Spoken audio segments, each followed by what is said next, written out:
ko mangulang langga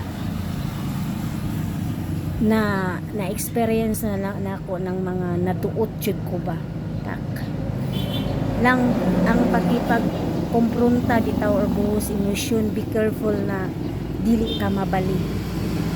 Okay, basic konfronta lang tong imo sa imo ang nadungog na istorya, tapos ditso kag atake, tapos sila natandog ilang pride, baka matrespassing ka.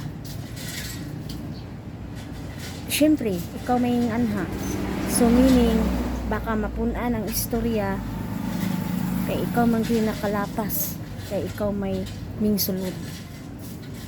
So be careful, no? Ajud pagsalig na kana dili na mabuhat na ako pagbuhos emosyon ko adto, di na mabuhat nila. No, remember ang mga tawo halas ug batasan.